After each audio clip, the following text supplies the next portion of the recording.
Les établissements scolaires de Fonac en cette rentrée de l'année académique 2020-2021 restent et demeurent dans un état peu recommandable. Tous les établissements ayant les mêmes difficultés. Déjà pour arriver dans ce village, c'est un parcours du combattant. La route dans un état de dégradation très avancé. Le dernier effort de l'élite du village regroupé autour de l'association pour le développement du village Fonac date de près de 3 ans déjà. Les élèves et enseignants résidant hors du village payent le prix chaque matin. La plupart. Je crois que ceux qui résident ici, on peut compter 3 ou 4. Mais la plupart résident à Tchon. Ils viennent justement par moto. Il faut dire qu'avec les pluies, l'état de la route n'est pas bon, mais nous nous battons du mieux que nous pouvons pour allier, n'est-ce pas, la ville de Tchon au village Fonac. À l'école publique groupe 2, l'administration déplore le manque d'enseignants. Quand vous regardez une école comme celle-ci, avec près de 250 élèves, qui ne sont encadrés que par 3 maîtres d'État.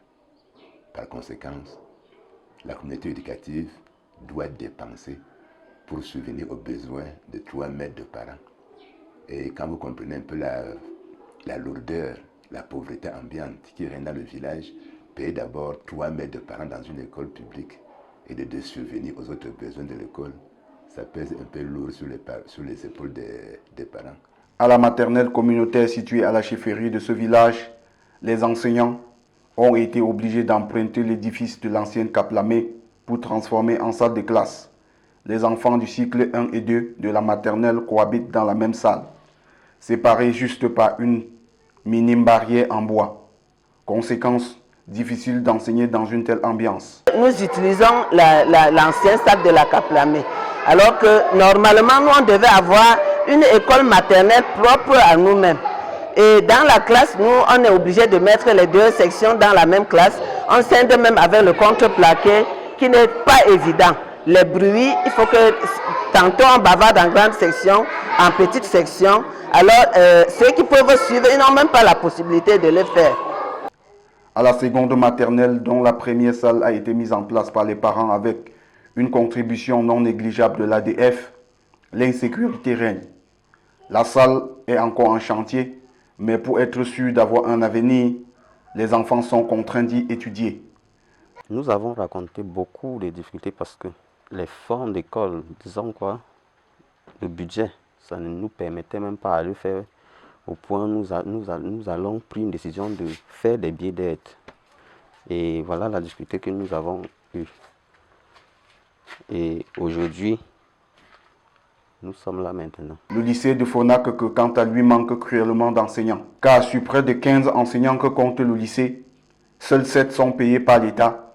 Et ces derniers font partie de ceux qui ont une responsabilité au bloc administratif. Le lycée a un manque criard d'enseignants. La plupart des enseignants que nous avons ici émargent, n'est-ce pas, dans le budget de l'APEE. On n'a que 7 enseignants, n'est-ce pas, qui émargent dans le budget de l'État.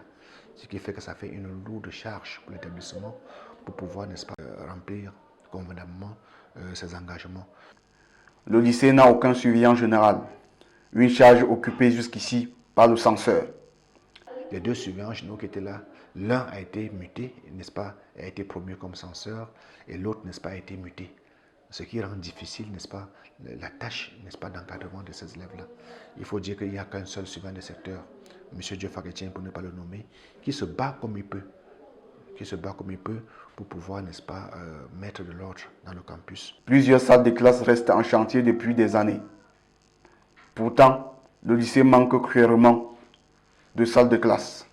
Ces conditions de travail difficiles n'empêchent pourtant pas les enseignants de faire leur travail avec passion et dévouement. L'année a été très fructueuse. Je crois au BPC, on était à 68% et on était classé 9e départemental. Au bac, là on a fait pas, le score n'était pas apprécié, on était à 41%. Je crois qu'on était classé parmi les 15e départemental.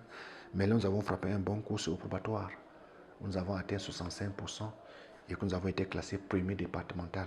Il faut dire premier sans concurrent puisque le 2e établissement qui nous challengeait venait avec 45%. Donc entre nous et le 2e, il y avait un gap de 20%. Une intervention des pouvoirs publics et de l'élite est nécessaire pour booster encore plus les potentialités de ces lycées afin que les résultats croient davantage.